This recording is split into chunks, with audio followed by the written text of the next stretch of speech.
राधे राधे। वैशाख महात्म श्री गणेशाय नमः। तो वैशाख महात्म सरल भाषा भाषा अध्याय। मनुष्य में श्रेष्ठ नर और नारायण को नमस्कार कर और देवी सरस्वती तथा व्यास जी को प्रणाम कर उनकी जय बोलता हूँ। सूत जी बोले, परमेष्ठी ब्रह्मा के पुत्र नारद जी से राजा अम्बरीश ने पवित्र वैशाख मास का महात्म पूछा। राजा अम्बरीश बोले, हे ब्राह्मण, जो संपूर्ण महीनों के महात्म्य वर्णन किए वह मैंने अच्छी तरह से सुने।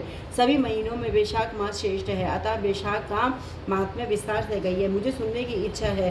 यह मास विष्णु भगवान को प्यारा क्यों है और इसमें कौन कौन धर्म कार्य उन्हें क्यों प्रिय है, क्या दान करना चाहिए, उसका क्या फल होता है, यह सब कार्य किस देवता को प्रसन्न करने के लिए करने चाहिए, इस मास में करने योग्य काम क्या है, कौन से कार्य विष्णु भगवान को प्रिय है, इसमें क्या दान किस लिए किया जाता है, उसका फल और उद्देश्य क्या है, इस मास में किन किन वस्तुओं से भगवत पूजन करना चाहिए। हे नारद, यह सब मुझे विस्तार से सुनाइए, मैं श्रद्धा से सुनूंगा। नारद जी बोले, हे राजन, सभी महीनों का महात्म्य पहले विष्णु जी ने लक्ष्मी जी से किया था, जो मुझसे ब्रह्मा जी ने कहा है। सब महीनों में कार्तिक, माघ और वैशाख मास श्रेष्ठ है। इन तीनों में भी वैशाख मास सबसे श्रेष्ठ माना गया है। यह महीना माता के समान सब जीवों को अभीष्ट फल देने वाला है। इस महीने में दान, यज्ञ, व्रत और स्नान करने से सब पापों का नाश हो जाता है।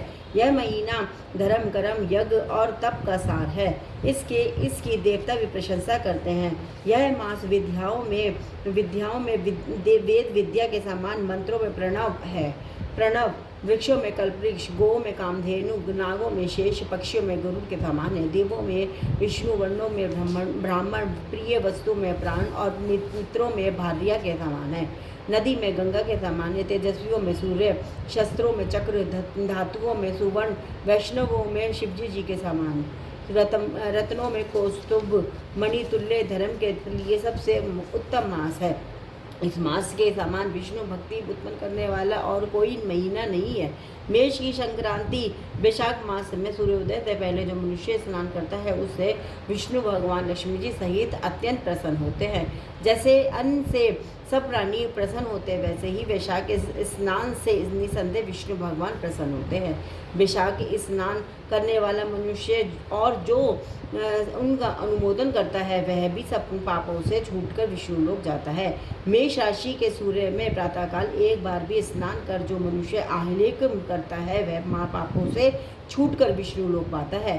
वैशाख मास में स्नान करने के लिए जो मनुष्य एक पग भी चलता है उसे 10,000 अश्वमेघ यज्ञ करने का फल मिलता है, इसमें संदेह नहीं है। या एकाग्रचित्त हो जो ऐसा संकल्प भी करता है उसे भी निसंदेह 100 यज्ञ का पुण्य मिलता है। वैशाख स्नान के लिए धनुष बराबर भी जो मनुष्य चलता है वह संसार के बंधनों से छूटकर वैकुंठ धाम को जाता है। ब्रह्मांड भर में जितने तीर्थ हैं हे राजेंद्र, वह सब नगर बाहर के थोड़े से जल से भी रहते हैं।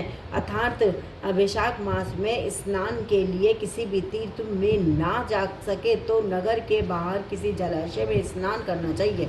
यज्ञ की आज्ञा से शास्त्रों में लिखे पाप उसी समय तक गरजते हैं जब तक मनुष्य वैशाख स्नान नहीं करता। हे राजन, विष्णु भगवान की आज्ञा से वैशाख मास में तीर्थार्थी के अधिष्ठाता देवता सूर्योदय से 6 घड़ी तक जल के बाहर मनुष्यों के हित के लिए ठहरते हैं। हे राजेंद्र, उस समय जब तक भी जो लोग स्नान के लिए नहीं आते वे उनको दारू शाप दे अपने स्थान को चले जाते हैं, इसलिए वैशाख स्नान अवश्य करना चाहिए। हरे कृष्ण कृष्ण कृष्ण हरे हरे, हरे राम राम राम हरे हरे।